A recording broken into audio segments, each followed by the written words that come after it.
Well, hello again. I'm Pastor Don Wolf, and I'm Senior Pastor here at Cornerstone Worship Center. And today we have a special meeting here. We had the people from the Teen Challenge. I guess now it's Teen Adult Challenge. And we have 3 men here who said they would like to be on this program. And before they changed their mind, we grabbed them and nailed them to the chair. So I think it's going to be interesting. I do know Joe. I've seen him for several years. These two gentlemen I've just met.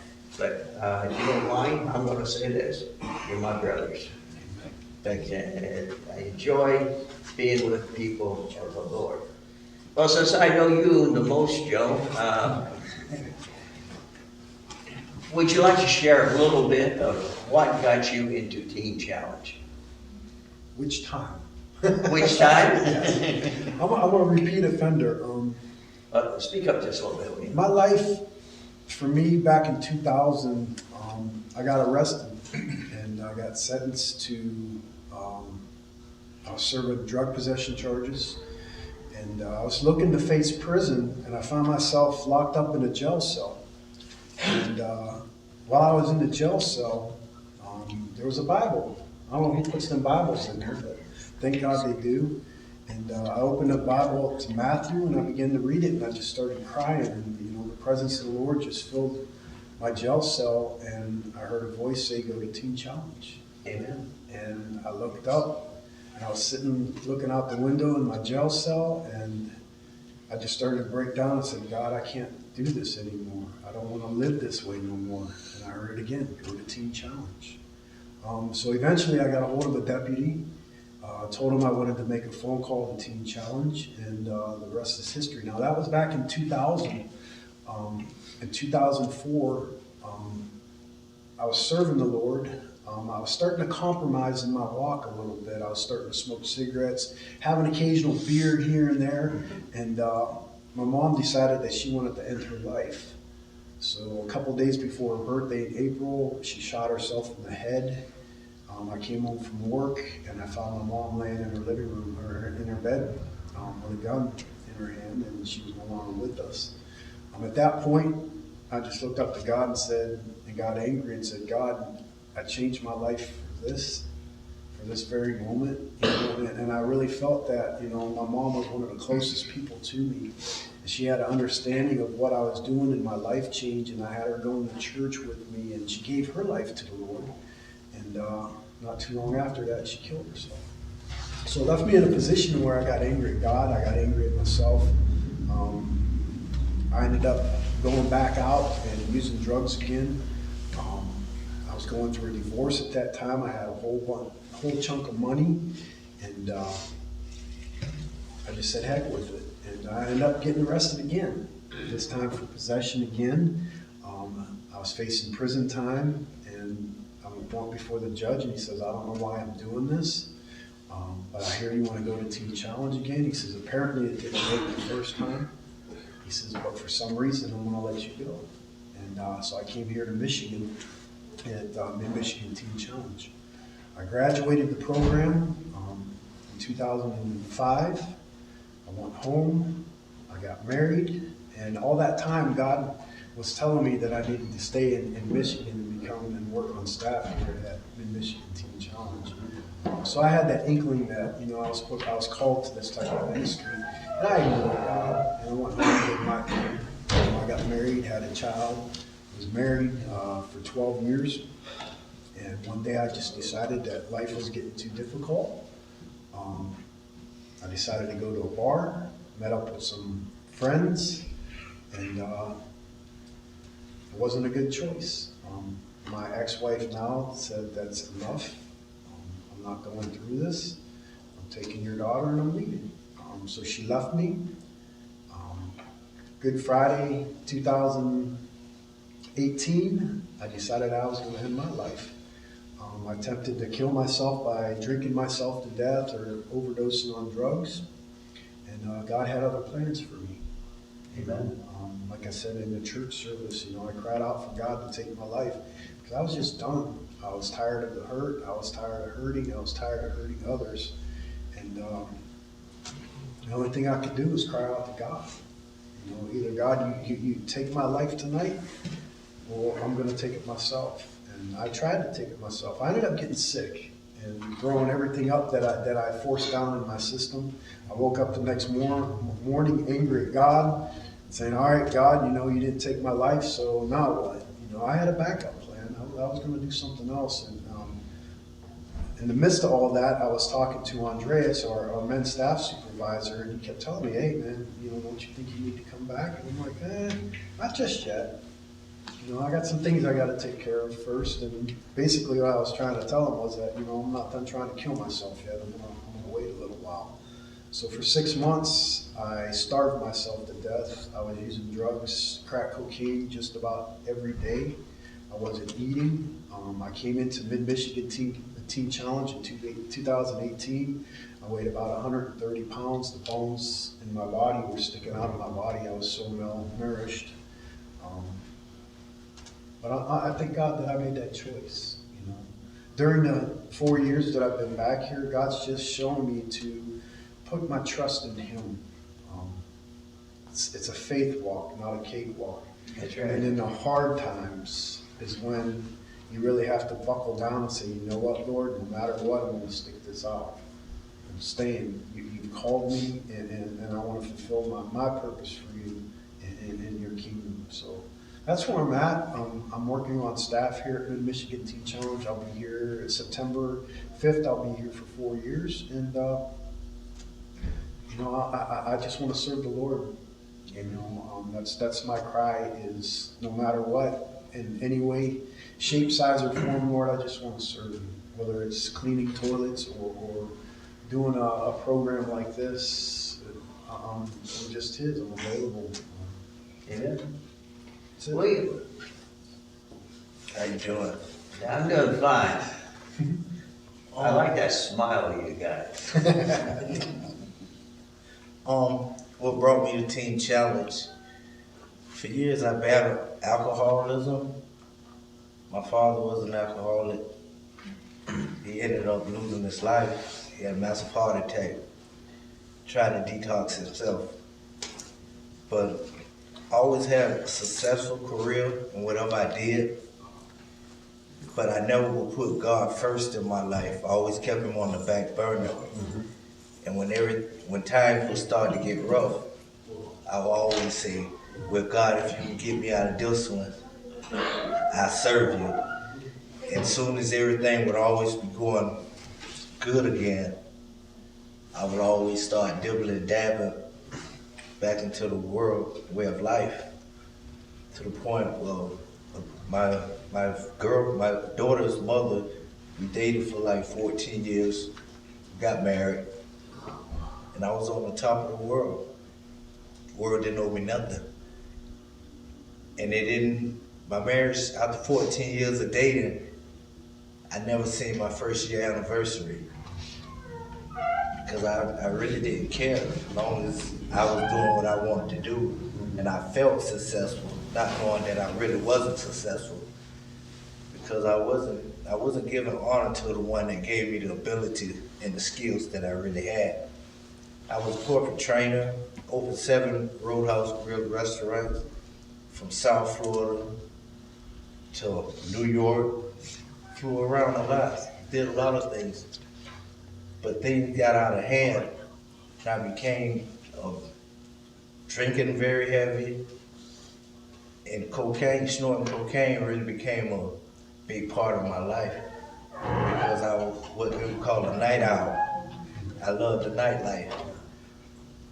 And in my field of work, it was very acceptable because I can have it. Nobody never questioned nothing I did because in my eyes, I was the man.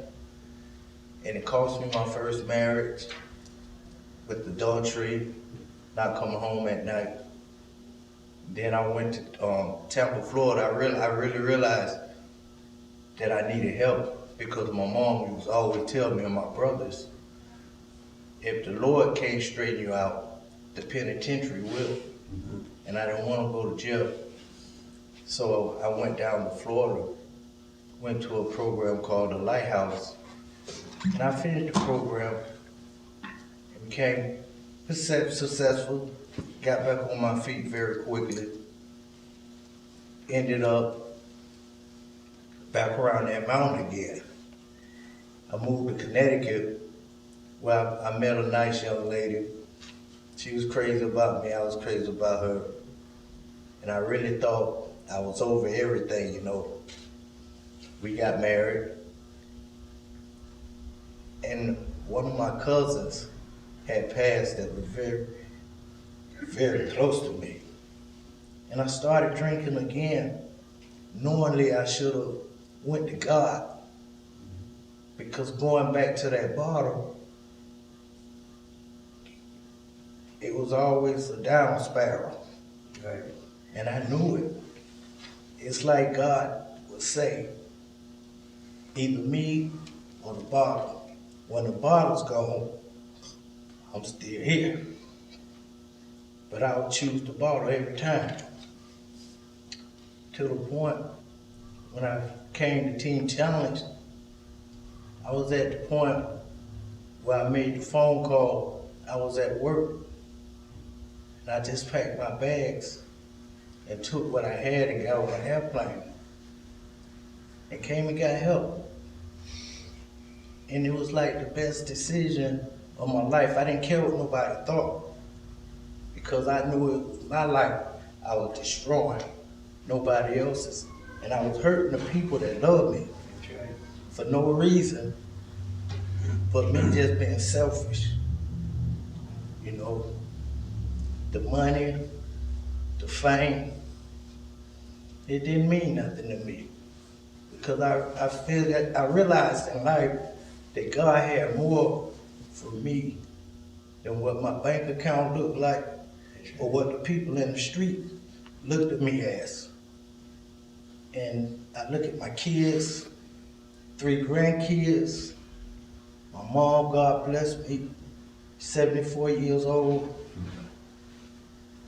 When I see them now and they see me, they smile. My talk is not what it used to be, because I had a very bad vocabulary. I really did. But I look at life different. I see people different. Not as my footstool, but like my brothers and sisters, because we all come from God. And I just want to live my life with peace in my heart and joy. Not for what I got, but what I can give someone. Amen. You know? And through my testimony, maybe one day I can help somebody. Amen. You know? Actually, you're doing that right now. This goes out over the, not sorry to say airways, but the electronic waves. I'm not a systems man. I know absolutely nothing. And if it wasn't for Jennifer, we wouldn't be doing any of this. A smartphone? Well, even a dumb phone has more knowledge than I do. I didn't mean to interfere with you, but go ahead. Or were you done? Don't done. Maurice! How you doing there? Talk it to me, baby. Ready? I'm ready. Right. Yeah, I'm one of the persons in their life where I really can't point out too much blame. I pretty much come from a good family. Of course, the family, I have a grandmother that was a minister, step-grandfather, and my sister has a church from Youngstown, Ohio. She has a church there. I always just pretty much was a black sheep. I always wanted to test waters, you know. I kept a good job, and just always chose the wrong path. Like, I sold more drugs than I could ever do, you know what I mean? Like my marijuana, got away from that, and, did my days of party and all that. But just for a long time, I guess God's been coming out of my life. I really was just getting tired of it, you know what I mean? So they got lucky. I went to prison for 7 years. Wow. 2000, you talking about 2000, that's when I did my first number for drug trafficking. So then I think I was home for 5 years, and I went back and did 5 years. So I was always a family-oriented man. They're always there for my kids, and more than anything, that hurt me.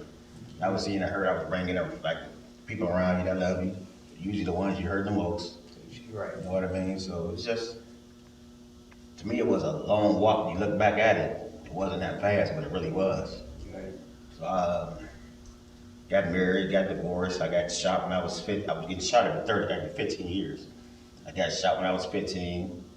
Accidentally, I was like at a bar and somebody tried to rob me for what I had in my pocket, and he shot me. So shot at me like 7 times. So by the grace of God, I'm still here. 7 times. Yes, sir. Shot him. I got hit once. I fell down trying to run. I fell on some gravel and he got me in my leg. So about 2 months after that, I went to prison after that with a fresh bullet wound. But I got out and I just was so focused on that stuff and drugs. But through all the whole thing, I've been drinking, man, 12, 13. Like when I was 12, most of my friends were like 16, like 4 years older than me. So I always in the older crowd. My mother, you not ride with my older boys. I go to the shortcut, get in the back of the Chevette back in the day. And we ride and go drink 40 ounce or whatever. But I was growing up way too fast, hanging with the older crowd. And like I said, it wasn't their fault. Their parents probably said I was the bad one. You don't need to be with Maurice. You know what I mean? So then I got older and just, I was gradually getting tired. And after I got divorced, I met one girl to girl and just had some good girls. I pretty much was just hurting some good people, you know what I mean? They was like involved with the way I was pretty much doing my own family. So long story short, I ended up moving to Vegas about 8 months ago. So then I went to see, I have kids from 35 to 5. So I came back to see my 5-year-old, stayed for her birthday. Then I'm on medical leave from Las Vegas. I messed my ankle up, so I just I can stay like as long as I want. So I was at my friend's house. Went over his father's house, we drank. All we do was, every store I got is somewhere alcoholism is related to it. Mm-hmm. Everything we do, so we go over there. I just, like, God just came down upon me, like, ain't you tired yet? I'm already tired in my own mind. So I went to my mother's house and she's like, what's going on? I was like, I'm just tired, Mom. I'm ready to get my life together. So they got on the phone and there was a guy here. He was like something like Andreas' job. Mm-hmm. So they was like, that'd be a good place for you to go. I never heard of Saginaw, Michigan. I'm Ohio State man, all right? I ain't want no parts of Michigan. So I got on the bus and came down here. I met a good group of dudes, support group. Everybody's problem's worse than other man's problems, so you got no problem telling yours. Everybody's story's worse, so we just stick together and walk with God has been good. What I want to do, the stuff I made it through, if I could stop these young kids from making mistakes I made before it get to that point. So being like a youth minister and help them out, Right. I would like to do something like that. But other than that, keep God first. In other words, you've only been in the program a I've short been here just 4 months. 4 months. Yes, matter of fact, last week was 4 months. I like what he's saying for after 4 months. Yeah. I always like kids, and I would say that, like, when I got out of prison, you always want to help somebody so they don't do what you're doing, but you get out, you get caught back up in the same thing. I'm not going to be no hypocrite, you know what I mean? Sit back preaching to a child, and as soon as it's over, I'm going to hit the bar or having a drink or Lord knows what, you know what I mean? So I really wasn't ready, and I really feel like I am ready. Yeah. So that's what I would like to do. One thing about God, he's a transformer. He transforms us from where we are and toss us in the direction of where he wants us to go. But then it's up to us, Right. whether we walk that path or not. I'm thankful, and it's not because I'm better, but I'm thankful that I never had the problems that you people did. I didn't have a good life. I mean, I had my ups and downs like everyone, and no one in my family ever drank. No one in my family ever took drugs, other than prescription drugs. And so I was fortunate in that I was not raised in a Christian family, but I was raised in a moral family. And that's what set me in the right direction. If you had, I'll go to you, William. If you had somebody sitting in front of you right now who had some of the problems you had, what would you say to them?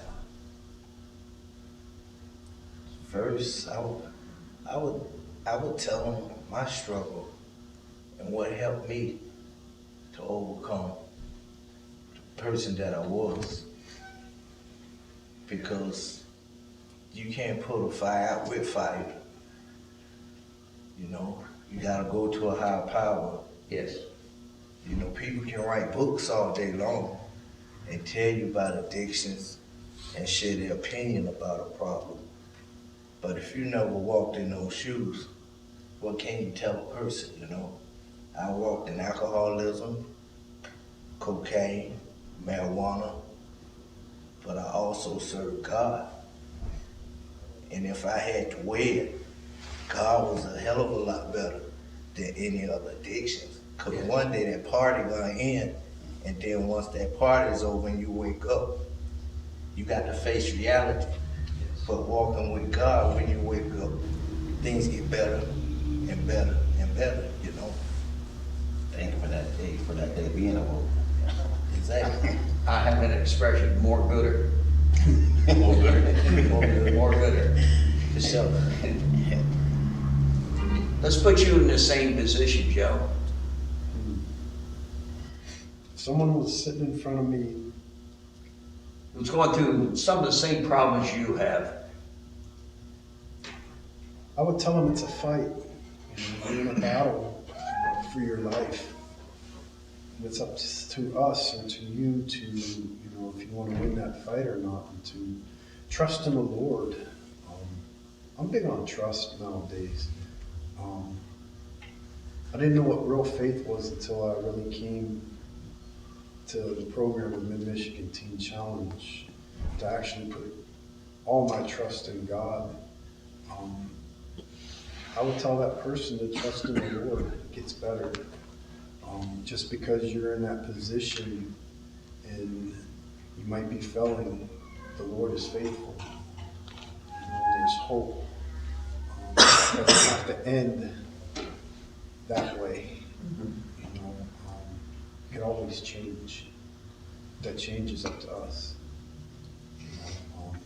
I don't have to choose to stay the same I was yesterday.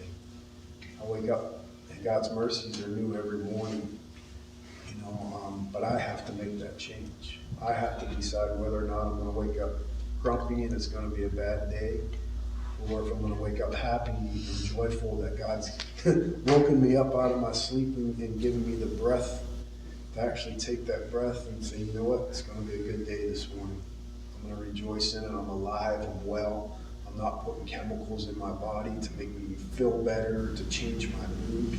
I'm healthy and I'm alive. And just be thankful for the position and where God has you at that moment. There's so much that you could be thankful for throughout the day, whether it's just waking up, that's a start. That you have the ability to tie your shoes or to put on your clothes. Through all the drugs and alcohol that I put in my body, technically, I probably shouldn't even be sitting here speaking. Right. But God's hand was upon me, and His favor was upon me, protecting me from something bad or major happening to my brain to where I couldn't function. So I'm just blessed even with that. Maurice? Somebody was sitting in front of me, I probably want to run their head into that wall. Imitate me. You get in the life what you put out of it. So to me, it's pretty fair. You know right from wrong, you know good from bad. Right. You know when you're hurting somebody, when you try. I just try not to beat myself down, but I pretty much always had a positive spirit towards God. It was just me being rebellious, pretty much. Not realizing, not accepting the blessing that I had come my way. Would you three agree? The situations you got yourself into, we like to turn to someone else and say they caused the problem. Sure. But it was our decision that we made that got us where we are. Definitely. Would you pretty well agree with that? Absolutely. Yes. See, whenever we start walking with God, God starts working on this. This is our enemy. Mm-hmm. This brain that's been programmed, and I've said this to the church a couple times, I don't intend to preach, but And when we were little kids, the first comment, don't touch the stove, it's hot. Don't do this, don't do that. We're raised in a negative world. And so we start putting all these negative things in our head. So when people start talking negative things, we fall in negative. Gotta touch that stove. Yeah. And God's got to change this computer to look at everything positive, which you said when you wake up in the morning. This morning, I'm not gonna have a drink. This morning, I'm not gonna take drugs. And that sounds simple. And I've never had to deal with that. But I've had to deal with pain. When I get up this morning, that pain isn't gonna stop me from doing what God's called me to do. So it's an adjustment in your lifestyle and how you do it. How much time we got? About 5 minutes. Half a minute? Oh, 5, okay. Then just take 1 or 2 minutes and start over here and just tell, you're going to speak to the world, look into the camera, and tell them what God's done for you in few words.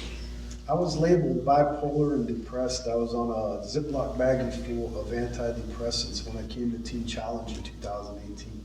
Today, by the grace of God, God has delivered me from bipolar meds and antidepressants. I haven't taken one in 4 years. Amen. If you trust the Lord Amen. with all your heart and lean not to your own understanding, He will make your path straight. I sit here today in my right mind. I'm a happy, joyous person that doesn't want to kill himself today. There's hope, even for the worst person.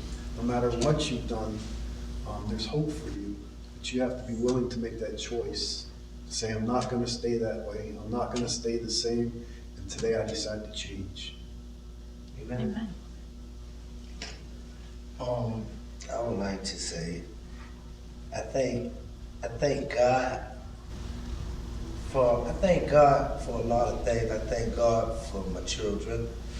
I have all 3 of my children in my life, 3 beautiful grandchildren, beautiful wife, very successful. You know, I thank God that I'm not ashamed to admit that what I used to be. And I'm very proud that I'm not that person that I used to be. And I can tell people why I'm not that person that I used to be, you know. And I thank God that when I walk out of these doors, that I have something to look forward to in life, you know.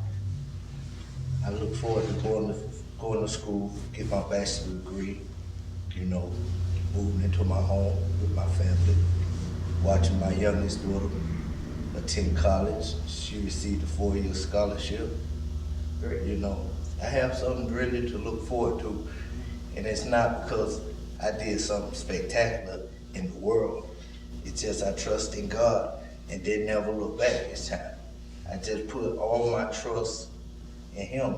I didn't put it in my wallet. I didn't put it in the gift of gab that come out of my mouth. I put all that stuff up and say, why not try God? You tried everything else, try God, and I really see it work. So I'm thankful for that. Maurice? And I just like to say, just let people know that God is real. Yes. You know, I just, all the stuff I've been through, I think I never shed a tear, like getting shot, bad car accidents, whatever. Guys and brothers call me the crybaby house. God had touched me and I cry in a heartbeat. Right. You know what I mean? So all that tough stuff, just for the side, I realized what blessings you're getting in this life. Most of us come from good families. I have beautiful kids. Mother, lost my father years ago. That was one of the rough times of my life. There was no excuse. I was doing this stuff while he was here. My mother used to say, you'd be so mad at you and stuff you're doing. You know, that's funny you say that. My father used to always tell me, you tried everything with God. When you gonna give God a try? It took a while, but I'm ready. I'm looking forward to helping other people out. Amen. Amen. Well, we thank you for watching this program, and we thank Teen Challenge for what they've done in other people's lives and in these people, and these three people here. And I'm anxious that I hope in the future, you'll one day say, well, you remember that bald-headed man in the Cornerstone? I think I'm gonna call him and tell him what I'm doing for the Lord now. And then I'll get excited about it. I might even get out of my bed and go, whoopee. Anyway, we want to say thank you. We love you, and we'll see you next week.